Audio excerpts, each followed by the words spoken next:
Good morning, good afternoon, good evening. It is the Boom Bar right here on your Boom Radio NG. My name is Dolupo, and I bid you a warm welcome to the bar. This very interesting afternoon, we're going to be talking about quite a number of things today. The federal government seems to be doing, or planning to, or resuming a number of interesting constructions. And a lot of things seem to be coming up. We're going to be looking through those. A lot of them old that looks like they're just coming back. They're trying to re-engineer and restart. So those are the kind of things that we're going to be talking about. Petrol again has been cut. The cost of petrol has been cut down again by Mr. Dangote. We're going to be talking about that. He sent a very interesting letter to the president. We're going to be talking about that. You know, there are quite a number of things coming from that angle that we're going to be talking about. And then, of course, politics. Sadly, we should not be in politics season, but we are. We're almost 2 years too early, or at least 1 year too early to be talking about politics, but it is what it is. It's where we are now. You know, when as you could also say, people are trying to make hay while the sun shines. So it might actually not be a bad idea what people are doing at the moment. So we're going to be talking a lot about that. We're going to be looking at the angle of the ADC, what they have been planning, or what the conversations that have been going on, and before and then a lot of other things. And looks like Nigeria is suffering a lot of visa restrictions here and there from the United States. From a lot of people seem to have a few things to say, but I kind of, I'll not blame some of these countries because anyway. Moving on, so we're going to be talking about that and a lot of other things today at the bar. Like I said, my name is Dolupo, and with me in the studio today is Sola Rogers. Good morning, good afternoon, good evening. Welcome to the bar. Okay, so we're getting straight into the gist today, yeah? And before we even go into the gist, I think that I want to say that shout out to journalists. Nigerian professional journalists that seem to tend to interview a lot of Nigerian politicians. They get a lot of backlash, a lot of being spoken to out of character, a lot. And shout out to the ones that remain objective no matter what, that remain professional. I think that's the word. That remain professional no matter what. Once or twice, if you've been in the journalism space in Nigeria for a while, you probably will have gotten 1 or 2 or 3 insults here and there. And the latest one is getting live and direct shut up from a Nigerian politician. And I think that it is a reflection of our society. The way, especially politicians, seem to look down on a lot of people, and they feel that they can say anything to anybody. And I don't even think it's just politicians. I think that the idea of respect is very in the Nigerian context. If you really look at it, it almost seems like respect only happens when I'm bigger than you, so you have to respect me. It's the system of respect is reciprocal. I don't think that works in the Nigerian parlance. That's why someone would be in a studio when a journalist is interviewing you, and you feel that you can say things to people anyhow. So you're saying that when a journalist told another journalist that how dare she mention her by the first name, was she there when he was named? It was okay because it was from a journalist to another. Like I said at first, I said professional journalists. I'm talking about the ones that are professional. Okay. Because you said journalists. No. I started with professional. Okay. People that are professional with their work. Yeah, look, on the job, regardless of the kind of job that you do, whether you're a bouncer at a club or at a party, you're an usher in church or at a party, you will come across all sorts of people, regardless of the nature of your work. And of course, regardless of the professional expectations, there's a limit to every human being's ability to take BS or you get. So, like you said, it's a massive shout out to the TVC journalist yesterday who haven't been faced, with who kept his cool, a lot of disrespect by a guest, then he called for a break, which was what should have done. And I was laughing. I was like, if it was another the TV station now, there's a particular TV station that came to my mind. It would have been put to him that he dare not say what he said. And it doesn't mean that it's right for that person to say it, but at the end of the day, we're just really looking at where we are as a people, where we are as a nation, and no matter what anybody says to you or tells you, at times, if you are able to keep your cool and stay professional, you get the job done, because the interview continued after the break, and the man, was able, and I like what the our colleague said when he, talked about his experience, how long he'd been on the job, and how he basically handled that. At times it's good. Maybe salary just drops that day. You're in a good mood. You guys one MF go come. MF means mother F. Because go can't tell you shut up on your program. You cut. You two shut up. Let's cut this thing. You two shut up. What's the meaning of that? How dare you tell me to shut up? So again, it also shows the lack of decorum on the part of the politician that did this.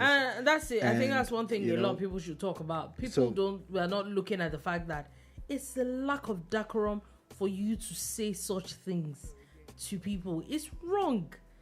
Yeah, it's wrong, majorly wrong. But it's all good in the hood, and we'll continue to be on the side of professionalism and continue to, commend people that demand or deserve. That actually deserve, not demanded, that deserve commendation. And shout out to Television Continental also, because I like the way they handled that.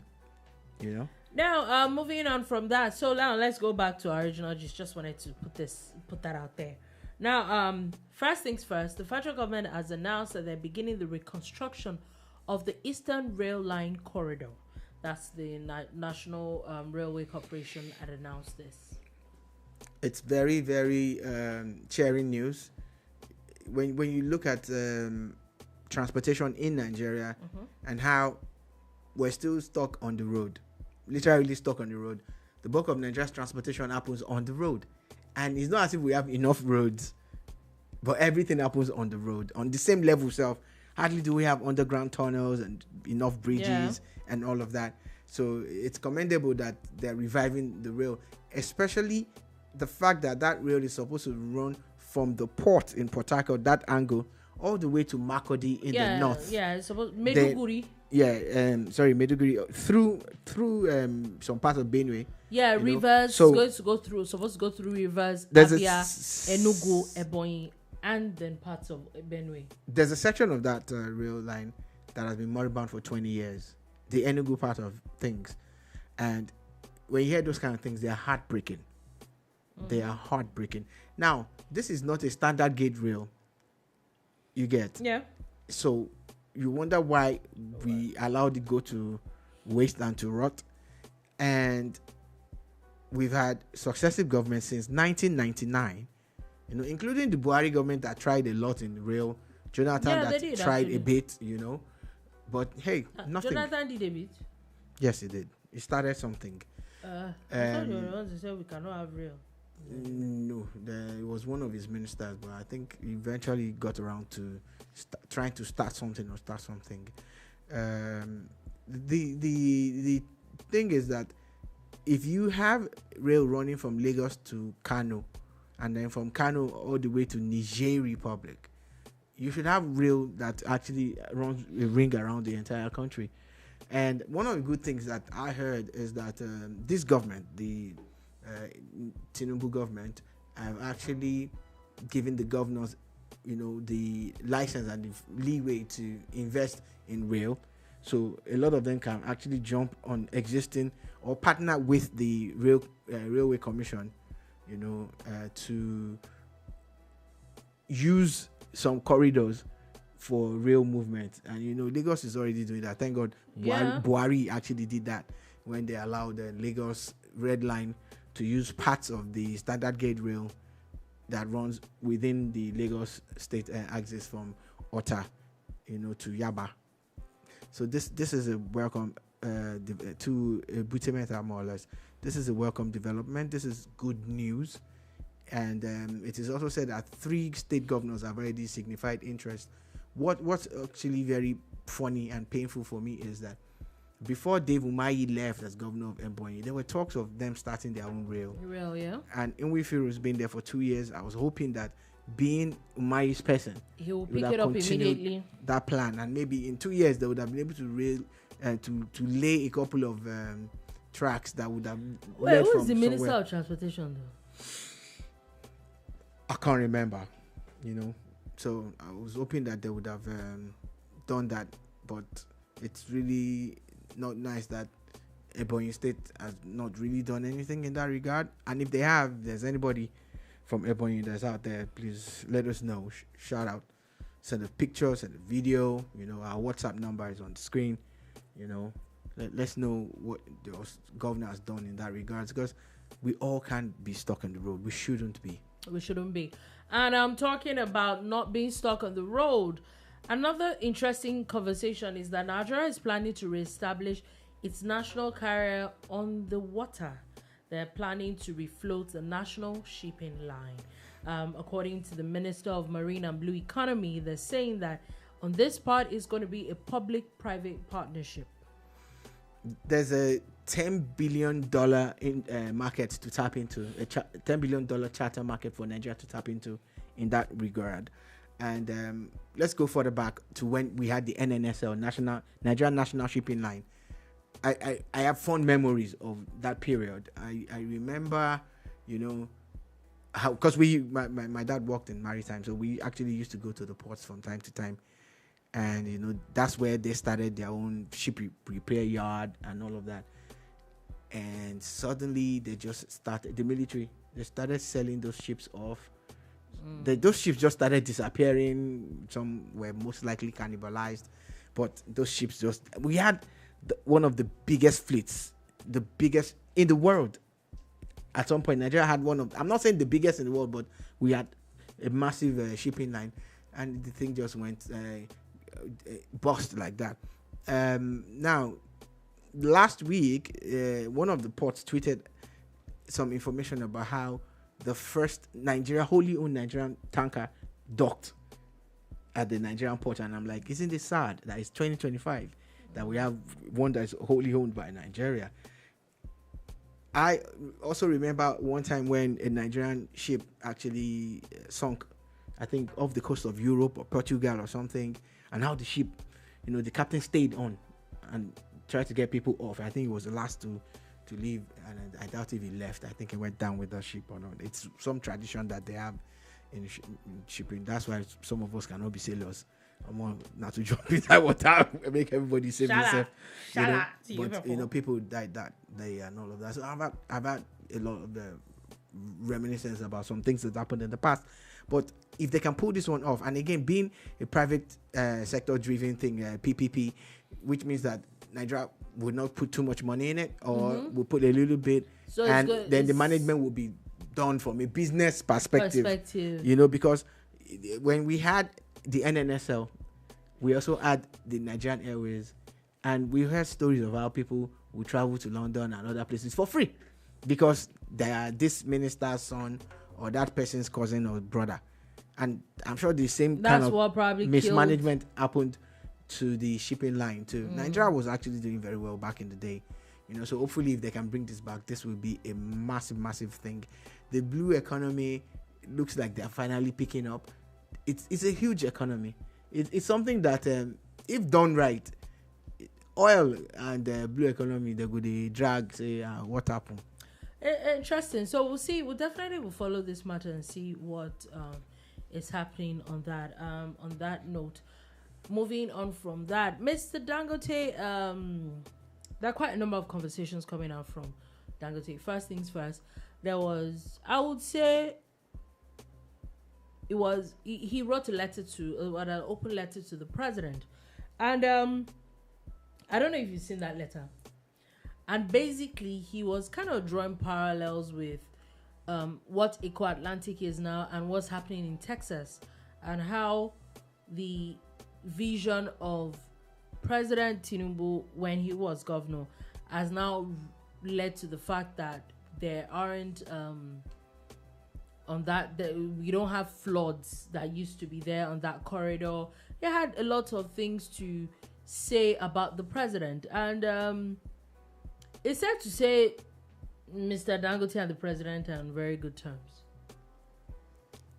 If you, well, it's obvious that they are friends beyond all of that, good terms and all of that. But if you also look at some of the policies, there is no way you will not see that it favors Dangote's refinery. For instance, if Nigeria did not remove subsidy, there's no way that refinery would sell anything locally. If they didn't remove subsidy, the refinery would have had to depend solely on the international market. Yeah. And I'm not sure he wants to do that all the time. All the time, yeah. Makes sense. If they did not float Naira, the Naira and, free up the encumbrances of that currency, it would have affected the operations of the refinery too. Because pegging it at whatever rate, the non-availability of dollar would have affected him importing, the resource that he requires. So what you're saying basically is that refinery would not have worked. It wouldn't have worked the way it's working now. It would have had to find a way one way or the other, but it wouldn't have worked, So that's what it is. And again, I know Aliko is a fantastic businessman, but I respect some of the moves that he's making. He's a businessman, but it looks to be at least favoring us a bit, yeah. So I'm kind of happy, and it looks like he's very happy with the government policies too. Oh yeah, he is. And I'm talking about that. He has officially announced the reduction of price again. Yeah, it's some news. I think it was on the 30th of June, which was barely 2 weeks ago, that they went from 880 to 840. Yep. Then last night they went from 840 to 820 ex gantry or ex depot price, and most of the filling stations around us sell pump price or PMS at 885. You get. When this went down to 840. Yeah, NNPC is still selling at 895. So, I don't know how at what? 895. I don't know how NNPC's fuel is more expensive. Good luck to them. And so, if that be the case, another 20 naira off, marginal as it look or small as is massive. That means maybe we were having pump price in Lagos in the range of 860 to 865. 870, yeah, 860, 865. So we'll say that's really good news. Also coming from the stables of Dangote, they're announcing that they're going to end crude imports by December. Another bit of good news for Nigerian businesses, another bit of good news for himself, and of course the people in logistics, all of us who use fuel like we're currently using to power this program, like we always do. And because what that means is that it also it reduces its need for the dollar or any form of foreign exchange. Yeah. Because he's been buying crude from all over. But the crude that is bought from Nigeria is in naira. Is naira. Sure you get. So he's been buying crude from all over. He's bought crude from even the US at some point. So this is good. When you reduce that chunk, it frees up the pressure and the demand for the dollar. Maybe it will allow the naira rise again. again, the experts have told us, and I seem to agree with them, that stability is more important than it just dropping, than the prices dropping. and it makes sense. When the naira is stable on its own without any artificial boosting, it allows people invest more. Yeah, at least you're trusting that real level. You can kind of trust that this is how much I'm going to put in. You even regular businesses, or you're almost sure of the, what's the word now? You can beforehand, you can calculate your profit. You can easily, do a lot more things with it. So I think it makes sense that stability is really what we should first be looking into, regardless of anything else. So yeah, that is all that from the angle of Mr. Dangote. Now moving on from that, and let's go to a bit of politics. But before we get to politics, ASUU went on strike, according to people, for about 7 hours. Yeah, it's a record. Some units didn't even go at all. Mm-hmm. They didn't join the strike, and some units did, listen to the memo. And you wonder, like, when was the last time you heard about the strike? It's the same way you don't know the name of the new ASUU president. Yeah, you don't know his name. New ASUU president. Yeah, you don't know his name. But they need to. It needs to show himself that Well, let's see how it goes. But the bottom line, the reason why you don't know his name is because they're not really agitating. Why are they not agitating? It looks like there's regular interface between Nigerian lecturers, the Ministry of Education, and the federal government. Yeah. So they're constantly in each other's faces, and they're talking, and their demands are being met as at when due. And to be honest, let's put politics aside and sentiments aside. Nobody has any reason to hold them for 7 days. So we're in a good place now. So I actually did read why they were going. So they said in the past about 5-6 months, their salaries don't come in until like 7 days after. However, there's a statement from the Ministry of Finance and Education saying that because they moved from the IPPIS and all that, and they're on gift miss and all that those things take time, because now most government workers are on IPPIS. So it's more of a straightforward thing. That's what causes the delay. And it's not like as if they don't want to pay them. However, that as at when they were planning on going on strike, they were already getting paid. Well, again, it's important. Again, I'd seen a few... But at that point, doesn't it make sense for you to have a conversation? Like, I don't think that is enough to say we're going on strike. So I've seen a few... tweets by politicians and their social media people who were already gearing up for a strike. Yeah, and one of them sounded disappointed when he found out that the strike did not hold. So again, you start to wonder if at times some of these things are not politically motivated. If at times it's not somebody somewhere, fanning the embers of discord to say, you know what, we can't have it smooth sailing like that, because we really had it. And as much as people don't like it, we like to state facts here. Yeah. This government has not allowed any ASUU strike, not by coercion, but by actually meeting their demands in 2 years. So which is why I said that I think that there's still a conversation back and forth that they should have had. I don't think it warranted an announcement of a strike. It sounds like you were just looking for something to share. Okay, we too, we are here. Oh.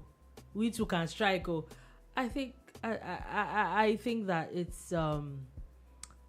it's unnecessary. It really is unnecessary. But they've put their, like you said, the new ASUU chairman now. He too has put his name in the sands of time. Yeah, we still don't know your name, sir. We don't want to know. We still don't want to know your name. Anyway, on that note, now moving on from that, the former APC chairman Abdullahi Ganduje has now been appointed as the chairman of the board of FAAN, that's the Federal Airports Authority of Nigeria, which is interesting because I wanted to ask. This is just me and my curiosity. Wasn't it because of health reasons they said he stepped down? Yeah. So why is he getting appointed to another job if he's not healthy? All right. So what it is that as it stands, the role is more of a ceremonial one. It's not an active role. It's not one that requires you going to the office every day. You get. So it's less stressful for him. Yeah, you can say that. Okay, yeah, from time to time, maybe he just pops in or whatever. If he's going to do that at all, you get.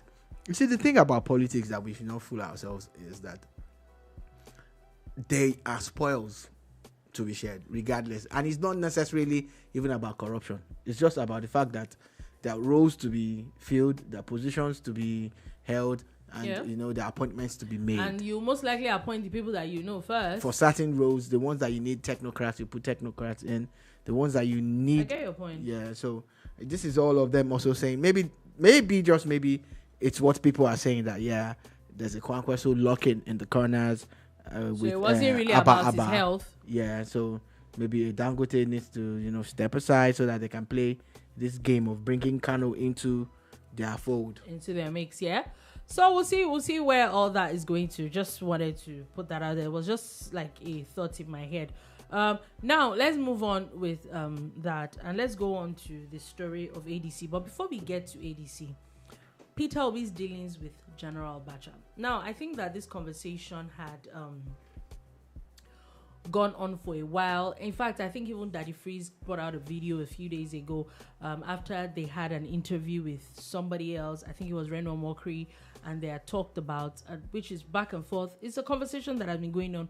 A lot of people have even asked him directly the issues on the how come at that point where everybody was fighting for Nigeria's democracy, someone that seems to be passionate about Nigeria now seems to have been working, would I say, if I can say that, working with, would I say, one of Nigeria's most feared dictators. Yeah. Look, it's funny how a mountain gets made out of a molehill. And I think at times it's the way people handle these things. When the story broke and it now became a thing, I was wondering how, for instance, His Excellency Peter Obi allowed it get to this. It was not supposed to be something that much of a big deal, in my own opinion. I feel that it was something that he could have just stood his ground and said the things he said.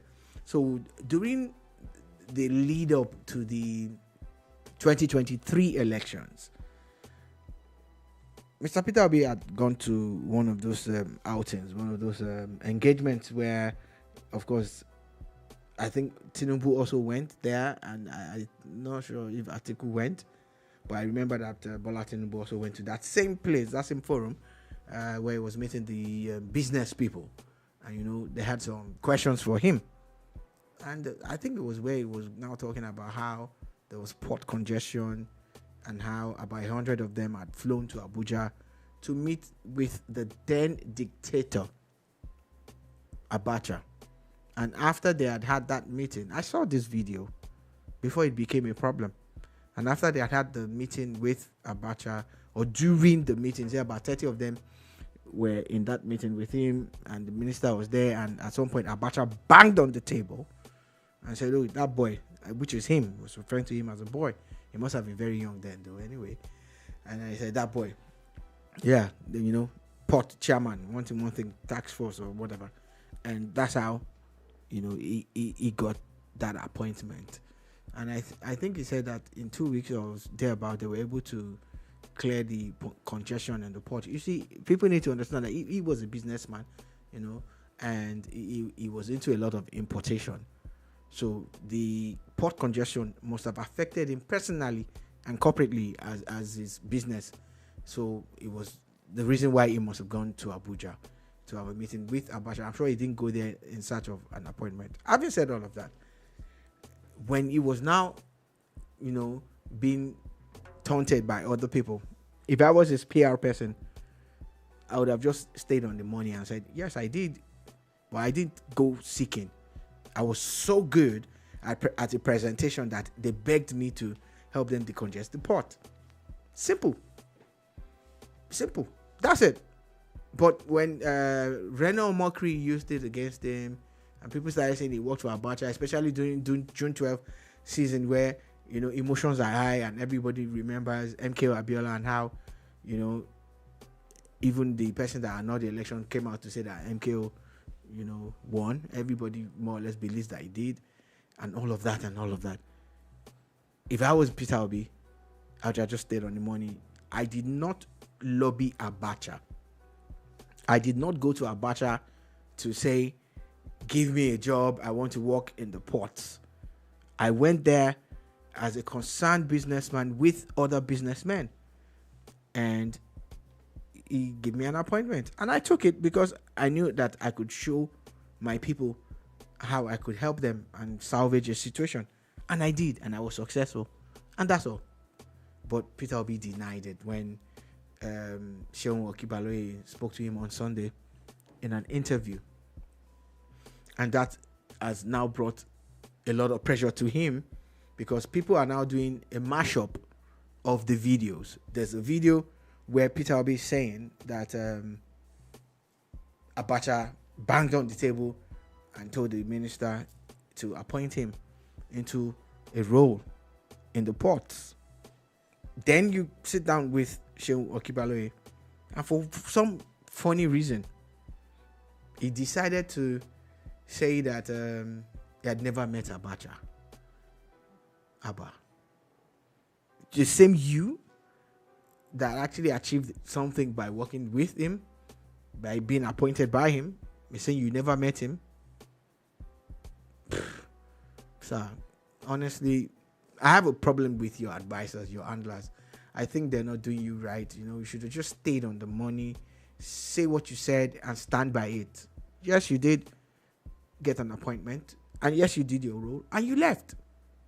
You left without, any blemish. Isn't that supposed to be a plus for you? But going back to deny something that's as real as you saying you worked with Abacha, then you come back to say you never met Abacha, now makes you a liar.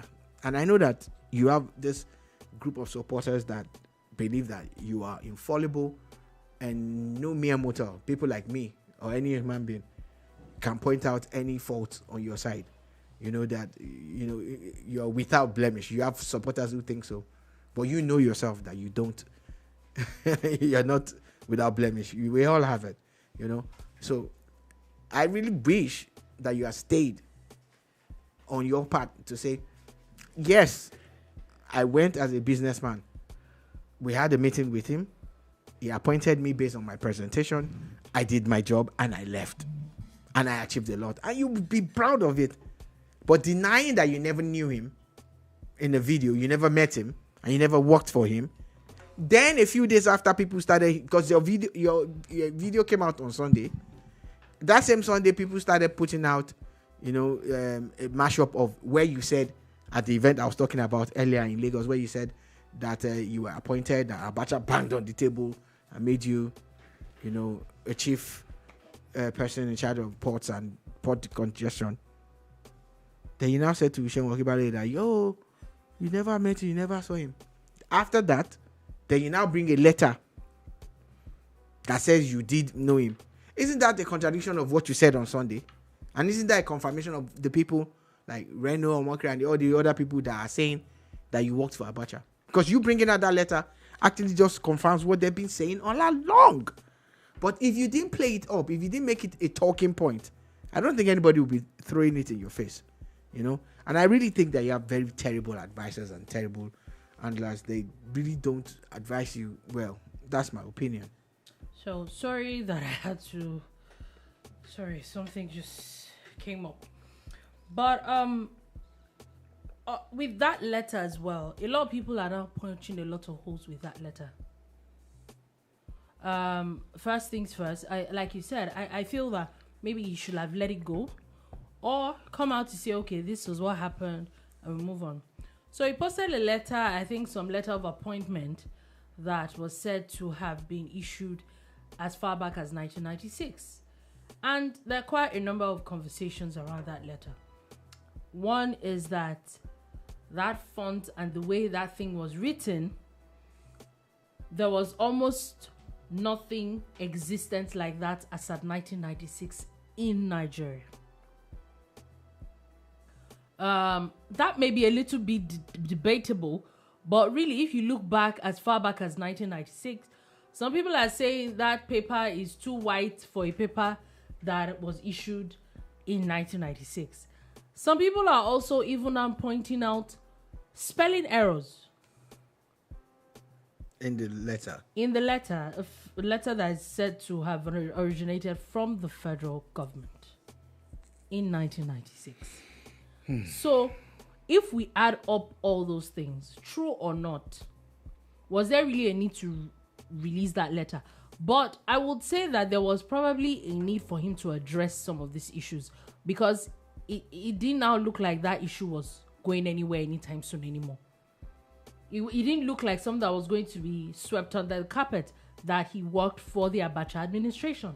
Yeah, so I'm saying that, yes, in the heat of June 12 talks, everybody's talking about how June 12 was a thing. And look, Peter Obi, not everybody would be at the top that was part of the June 12 movement. Atiku wasn't. Nobody's lording it over him. So you could have just stayed on your own side of things and said. But Atiku would say that maybe he didn't work for the Abacha government. He may not have been on top of the Abacha, the June 12 protests and the agitations, but he could say that there's no way that he worked. He could have just been neutral. You know what? Let me just day by day. Okay, so fine. I repeat again, there are people who have worked with Abacha. For instance, the leader of the party that you have all gone now, the interim chairman, worked with Abacha that period. He was a military man. Yeah, it was a military governor. Is anybody holding it over his head? David Mark was in the junta that killed us, those of us that were protesting that period. Is anybody lording it over him? So Peter Obi did not have to deny working for Abacha. That's what I'm saying. He didn't have to say, I never met him, I never worked for him. You stepped out. So that's why I'm repeating. I repeated myself about 3 times. I said, we as a group went to Abacha. There were 100 of us. 30 of us went. The others were scared. And when in the meeting, I was chosen to speak. Just like he said in the video, I watched with my own 2 koro eyes like this. And in that video, Peter Obi was very clear about how Abacha was impressed with what he was saying. And he banged on the table and told the minister, this guy, Nigerian ports, give him the job. And the guy, he took the job to decongest the port. But are we not still having a conversation about port decongestion today? That's a different ball game. Now they have the e-call-up system and things are better. But there will always be problems for a country that decides to import more than it exports. There will always be congestion.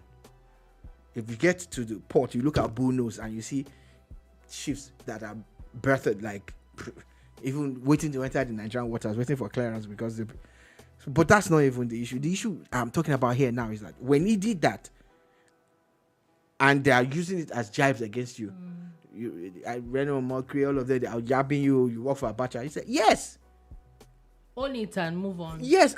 I get your point. If I was Peter Obi, I would say, I worked. I was the one that cleared the port. Do you understand? They saw talent in me and they gave me a chance. And I stepped out after it. Did I follow them to Abuja again after that? Do you understand?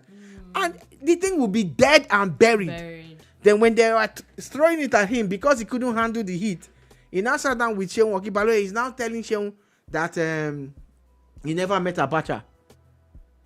He said it on Sunday. He said, you never met him. You said you never worked for him. Then on Wednesday, you are now releasing a letter that says you did.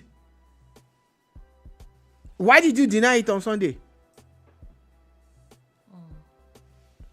The funny thing is, if he didn't mention that he actually worked with Abacha that year, during that election period, do you know that nobody knew? Yeah, Nobody knew. I don't think anybody even. He was the one that said it by started himself. The conversation, yeah. It's interesting though, because now we see a lot of these things. I think that some of the conversations it's unnecessary. Now, like I said, after now releasing a letter of appointment and all that, people are still going to punching holes in this story, and it doesn't look like it's going anywhere anytime soon. So you should have just owned it, said your truth at that point, and let everybody deal with it. Be bold about it, Now the matter keeps spreading and spreading and spreading. I hope it doesn't affect him politically, but we'll definitely see where all that conversation is going to. But before we leave election matters, ADC's presidential candidate seems to be a conversation, and a lot of people have said. Take for example the former Labour Party spokesperson had an interview where he said that he's going to work with the coalition, but is most likely going to work with a northern presidential candidate that he feels. The former Labour Party spokesperson, the actor. Yeah. He was Peter Obi's spokesperson. He wasn't Labour Party spokesperson. Oh, he was Peter Obi's spokesperson. Yeah. Okay. Why are you squeezing your face? I was confused because the spokesperson of Labour is still in Labour. Anyway, so he is obvious he's not working with Peter Obi anymore. He resigned from the Labour Party. He made it known. He said it categorically, and I remember that it's something like that you said a few days ago, that no one from the south is going to even have a fighting chance. Yeah. Against. Yeah, I said it, and he seems to agree with me. Yeah. Now he's also making comparisons with 2014 when the president now knew that he was not going to win against Jonathan, according to Kenneth Okonkwo, and he decided to work with a Buhari who had the side of the north, and and now he's not going to. The only way anyone can beat Tinubu at his game now. I watched that video. Dolupo, if it's from the north. Dolupo, I watched what's his name, Kenneth Okonkwo's video, and it was as much as he was in aligning with some of the things I said, and some of the things I said aligning with what he says. It was laughable at best that he's saying that him as who? He was putting himself in the stead of Jagaban, of Bola Tinubu. How now? He said that because Tinubu did this, that's why you are doing it. Who are you? What are you bringing? Who are the people that you are bringing? A Tinubu that, as at that time, had how many governors before teaming up with Buhari? Do you understand? It's funny how I like him. He's very dramatic when he speaks. Very he shows you that he's really a Nollywood top legend, and I like him. He's also very intelligent. Can't take that away from him. No, yeah, you can't take it away from him. You know? But can't. I think he overrates himself, because who are you to say you are going to work with somebody that will shake in the car? But what he's saying is actually the truth. The aspect of, I can tell you for free. But does it seem the way that the best person with the best chance is an Atiku if all of them get behind him? I was going to also ask, with that, does it seem like the way the North, which to a large extent for a while the North kind of always voted, or large portion of the North kind of voted the same way, the way it is now, does it look like anybody can totally rest and say, oh, the North is totally behind me? Nobody. Even Atiku has work to do if he gets the ADC ticket. Nobody can say that. And the reason why they can't say that is that until everything is in place, until, for instance, there is just a Bola Tinubu versus Obi, no Atiku, before you know where the North will sway. Until it is Bola Tinubu versus Atiku, before you know where the North might sway. And that's when you now understand if there will be the voting based on brotherhood and region. I think in preempting that, the APC is already signing deals with the South, that if they can block vote the South and the Southwest, the Southeast has never really voted their way. So they're not really expecting much from them. But the Southeast people in their party are working hard to change that. They are looking at that and thinking that if they can block vote that and get 1 or 2 regions up north, at least one, like they got before, 1.5 or 1, then they are good to go. Because you just need to get those 25% in 19 24 states. 21 or 20 something states. 24 states, 25%, so 24 states. That's what they will be looking at, plus the popular vote. You get, and if you are looking at it, the KKK, Kano, Kaduna, Katsina seems to be strongly in the APC. Kaduna is 50-50 until maybe Ubasani really does more, because it looks like he's gotten some traction. Kano seems to be the battling ground now. Kwankwaso got about 1 million votes. Tinubu actually did well in Kano. Oh yeah, he did. Got about 800,000 or thereabout. What they are trying to do is to use those two tip the scale to work for them. Look, if you calculate all the votes that are going to come out from the Southeast, for instance, one state in the north, and claim it up. One. Go and check the numbers. One state. If they now use 2 states, it's massive. So, and the East has always block voted. PDP until the last election where they voted Peter Obi. Yeah. They've always done a block vote.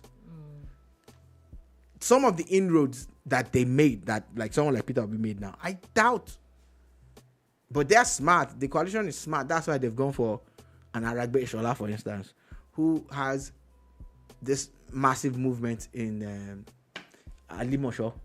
You get. Does he still have it? That's another conversation.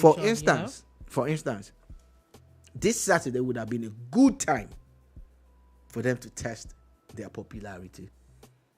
Regardless of when they announce their coalition, if your structure is in place, it will work. Even if they decide to support Labour, to say, let us show APC in Lagos, this is how powerful we are. This Saturday, because there are local government elections coming up in Lagos. Because it shouldn't always be about presidential alone. I laugh at those parties that focus everything on the presidential. There's a lot of building blocks before you get to that point. So, still talking about this presidential candidates matter. I saw there was an interview of one of President Tinubu's aides, Boss Mustafa, where he had said, I think this was Boss Mustafa is Buhari's aide. Sorry, Buhari's aide, where he had said, I think this is probably this is supposed to be a reply to what Kenneth Okonkwo said, where he said categorically that Tinubu did not make Buhari president. So what did Boss Mustafa say? Oh, that's it. That Tinubu did not make him president. That he's not all that and a bag of chips. Oh, Boss Mustafa said Tinubu is not all that. Yes, that he did not make Buhari president. All right. According to a lot of things that people said, and I'm like, okay, this is getting interesting. Also, the interim chairman of the ADC, David Mark, has also now come to say that they do not have a presidential candidate yet, and that there's still going to be primaries, and that everybody's still going to test their popularity. Now, are they going to pick one candidate? Is there going to be direct primaries? That is now going to be another conversation. I think the ADC has 3. If they finally get their acts together, they have 3 presidential candidates, or aspirants, right? They're aspiring. The aspirants down here. So there are pictures of Atiku's office being set up in Gombe. Okay. A whole lovely building. Why is it in Gombe? Isn't that from Adamawa? And they are going to be everywhere. That's what they are telling you. Okay. There's movement in Kano already for him. Okay. You get. I get your point now. He's granted about 2 or 3 interviews since then. Talked about how he's going to fight corruption. Talked about how he's going to employ women and youth in his government, in his presidency. Yeah. In his own words. So he wants to be president. Dole. Yeah. Peter Obi has done the same. Yeah, he said he wants to do just 1 year. Not 1 year, 1 term. 1 term of 4 years, and he's done. Amechi has said the same thing. Yeah, said same thing. Yeah. So the coalition has not worked out who is going to lead yet. Okay, so another thing why I would say that, are we not going to look at another? And they've been in the works for 18 months. So another issue is that, and then we don't know if El-Rufai is running. That one safe day. But I was going to say that, a lot of people have drawn a lot of parallels with what happened in 2014 with the APC. And I'm saying that we saw, okay, if we go by 2023 and how people that lost primaries literally just left the APC, yeah? Are we not going to almost see the same thing with the ADC? Because if we're drawing parallels with what happened with APC in 2014, it was obvious before APC was even announced. There was already a conversation. There was no primaries that it was Buhari or not. Do you understand? There was going to be primaries. They actually had a rally and they had all of that.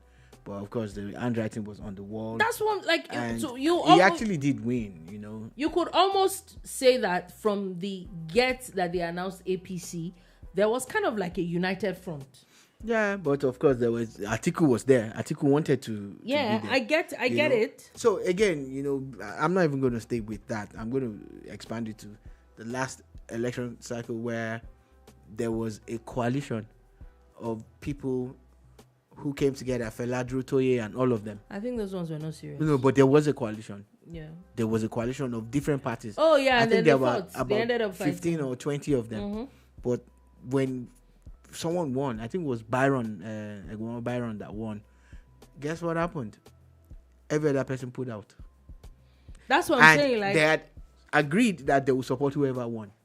So that is the scenario that could play out.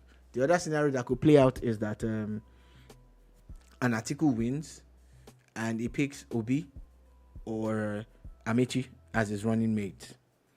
If that happens, because Atiku's been vice president twice, he can't be vice president again. He can't be vice president again. You get? So if that happens, Amechi loses out. Will Amechi support them? Because when he lost out in the APC, he didn't support the APC. Yeah. You get? If you flip it, Obi wins the ticket in ADC. He can't pick Atiku as his running mate. He can't pick Atiku. And what is in it for Atiku? And he won't pick an Amechi because they're both from the south. So El-Rufai becomes the bride. So it becomes Obi El-Rufai ticket, which is a powerful ticket by all standards. Question is, will an Amechi support? Will an Atiku support? Also, look at it from the angle where, even like you said, if Atiku wins and Obi decides to be vice presidential candidate, there is a lot of movement and a lot of talk, even from the obedient camp, that Obi is either a presidential candidate or nothing else. Yeah, a lot of them have been saying that, but a lot of them are also saying, I've listened to some interviews or what they call them spaces where some of them are saying they don't care, they just want APC out, they just want Tinubu out. So we don't know which one will take the day. Will it be the Obi supporters that will not allow him become a vice to anybody, or the ones that say no matter what happens, even if he has to be vice for 4 years, then take over? There are different arguments here and there. Some people are talking about how the South should finish its 8 years. Some people are saying no, that there was a time when the North lost out when Jonathan ran and took 4 years off the North quota. So it's time for the North to get it back. Take it back. And all of that. Some people are saying that the North will not listen. If you give it to them now, in 2031, they will still come back. That it was now their own real turn. So a lot of permutations are still ongoing. Anyway, quickly before we go, there's a lot of conversation about visas and a lot of... and Nigeria gets a lot of slack. First, the United States has announced that there's an update to its non-immigrant visa policy, basically visiting visa, and that most non-immigrant and non-diplomatic visas will now be single entry, and you would only get 3 months validity period. Yeah, a lot of people have actually blamed it on the president. I saw a top opposition figure even saying it had to do with his trip to BRICS and all of that. That is, he doesn't know how to play the game. The what's that sector called again? It's not democracy now. Diplomacy. The diplomacy, that he doesn't know how to do it, and that's why that visa thing was done. But we know that through the years there've been complaints about how Nigeria was not keeping to its own side. Yeah, of so the that's what they're saying now, that this is reciprocal. And actually did a bit of digging, and we've said it on the show before. Nigerian visa is very, very difficult to get, and then truly, even from as a US citizen, you can't get more than 3 months visa officially from Nigeria. So they're just giving you what you. Okay, so now that it's been reciprocal, are they also going to reduce the cost of the visa for Nigerians to match the one that Nigeria is collecting from them? Because now visa cost USA. Yeah. So basically, that's what they are saying now. That I feel it's something that can be renegotiated. And why can't Nigeria increase their own? I think so too. I think that there are a lot of things that, and I said it before, Nigerian immigration laws are really steep. Let's be honest with ourselves. I don't know why. I think it's largely to the fact that they have refused to really upgrade those laws. Yeah. They really just didn't look through it. Also, the UAE has now imposed tougher entry conditions for Nigerian travelers as well. They're saying that Nigerians between the age of 18 and 45 will no longer be eligible for tourist visas unless accompanied. So people like me are exempt, We the older ones, we can go. We're not 45. We are above 45. Sorry, I'm sorry for it. Except for those aged 45 and above, visa applicants must present a personal 6-month bank statement showing a monthly balance of about $10,000 or naira equivalent. We are okay. We can go. I don't know about the 10,000 balance because we have spent all the money. Anyway, it's going to be very interesting with the kind of things that we'll be seeing here right now. I think that the Minister of Foreign Affairs has his work cut out for him. Oh yeah, man has to bounce from Brazil now. Yeah, he has and junket all around. Yeah, he needs to a fix lot of this. Yes, he needs to do a Nigerians lot of work. like to travel, so fix it. So fix it, please. Fix it quickly. Finally, before we go, local government elections. Police have announced restriction of movement all around Lagos from 3 a.m. on Saturday, this Saturday, to 3 p.m. On Saturday. So please, you need to. Elections are supposed to end officially at 3 p.m. And it's not a chance for you to play football on the street. It's even though it's local government elections, if you are eligible, go and vote. Get involved with this matter. And on that note, that is all we have to take today on the Bomba. Thank you for listening. Thank you for watching. We'll be back again tomorrow at 3 p.m. West African time to give you another wonderful edition of the Bomba. Do have a beautiful, beautiful day ahead.